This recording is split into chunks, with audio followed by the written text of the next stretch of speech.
आदरणीय मेरे प्रिय दोस्तों और भक्तों, प्रमुख देवताओं की श्रृंखला में आज आपके समक्ष श्री अग्निदेव जी का यह सूक्ष्म वृत्तांत आपके समक्ष रख रहा हूँ। दोस्तों, श्री अग्निदेव का यह वृत्तांत लगभग 5-6 मिनट का होने वाला है। सूक्ष्म वृत्तांत है।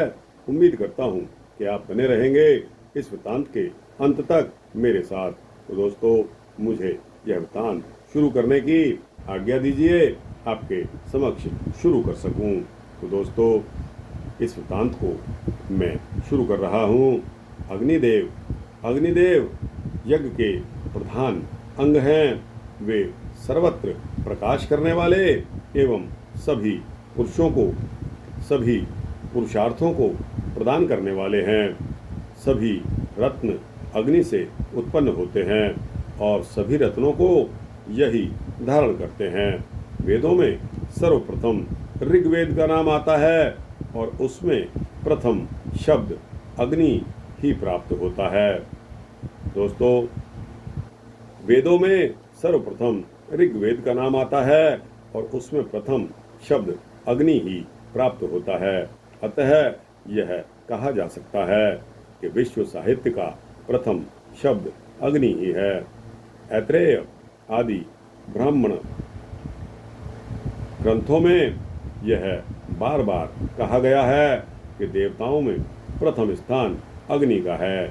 आचार्य यास्क और सारणाचार्य ऋग्वेद के प्रारंभ में अग्नि की स्तुति का कारण यह बतलाते हैं कि अग्नि ही देवताओं में अग्रणी है और सबसे आगे चलते हैं। युद्ध में ये सेनापति का काम करते हैं। इन्हीं को आगे करके युद्ध करके देवताओं ने असुरों को परास्त किया था। पुराणों के अनुसार इनकी पत्नी स्वाहा हैं। ये सब देवताओं के मुख हैं और इसमें जो आहुति दी जाती है वह इन्हीं के द्वारा देवताओं तक पहुंचती है। केवल ऋग्वेद में अग्नि के 200 सूक्त प्राप्त होते हैं।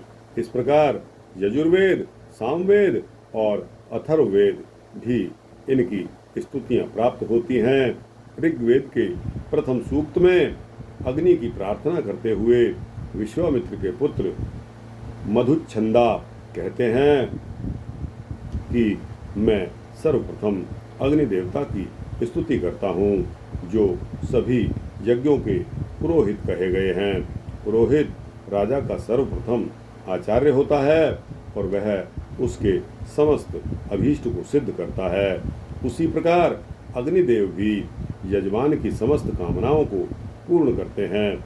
अग्निदेव की 7 जिह्वाएं बताई गई हैं। उन जिह्वाओं के नाम काली, कराली, मनोजवा, सुलोहिता, धूम्रवर्णी, स्फुलिंगी तथा विश्वरुचि हैं। पुराणों के अनुसार अग्निदेव की पत्नी स्वाहा के पावक पवमान और शुचि नामक 3 पुत्र हुए। इनके पुत्र पौत्रों की संख्या 49 है। भगवान कार्तिकेय को अग्नि देवता का भी पुत्र माना गया है। स्वारोचिष नामक द्वितीय मनु भी इनके ही पुत्र कहे गए हैं। अग्निदेव अष्टलोकपालों तथा 10 दिक्पालों में द्वितीय स्थान पर परिगणित हैं। ये आग्नेय कोण के अधिपति हैं। अग्नि नामक प्रसिद्ध पुराण के ये ही वक्ता हैं। प्रभास क्षेत्र में सरस्वती नदी के तट पर इनका मुख्य तीर्थ है। इन्हीं के समीप भगवान कार्तिकेय, श्राद्धदेव तथा गौओं के भी तीर्थ हैं। अग्निदेव की कृपा के पुराणों में अनेक दृष्टांत प्राप्त होते हैं। उनमें से कुछ इस प्रकार हैं। महर्षि वेद के शिष्य उत्तंक ने अपनी शिक्षा पूर्ण होने पर आचार्य दंपति से गुरु दक्षिणा मांगने का निवेदन किया। गुरु पत्नी ने उनसे महाराज पौष्य की पत्नी का कुंडल मांगा। उत्तंक ने महाराज के पास पहुंचकर उनकी आज्ञा से महारानी से कुंडल प्राप्त किया। रानी ने कुंडल देकर उन्हें सतर्क किया कि आप इन कुंडलों को सावधानी से ले जाइएगा, नहीं तो तक्षक नाग कुंडल आपसे छीन लेगा। मार्ग में जब उतंग अपने जलाशय के किनारे कुंडलों को रखकर संध्या करने लगे तो तक्षक कुंडलों को लेकर पाताल में चला गया। अग्निदेव की कृपा से ही उत्तंक दोबारा कुंडल प्राप्त करके गुरु पत्नी को प्रदान कर पाए थे। अग्निदेव ही अपने ब्रह्मचारी भक्त उपकोशल को ब्रह्म विद्या का उपदेश किया था। अग्नि की प्रार्थना और उपासना से यजमान धन, धान्य, पशु आदि समृद्धि प्राप्त करता है। उसकी शक्ति, प्रतिष्ठा एवं परिवार आदि की वृद्धि होती है। अग्निदेव का बीज मंत्र रम तथा मुख्य मंत्र रम वही चैतन्याय नमः है। तो दोस्तों, यह सूक्ष्म वृत्तांत अग्निदेव के बारे में आपके समक्ष रखा। आपको कैसा लगा? अच्छा लगा हो तो इसको लाइक और शेयर करते हुए अपने दोस्तों, भक्तों, मित्रों, जिज्ञासुओं तक पहुंचाना।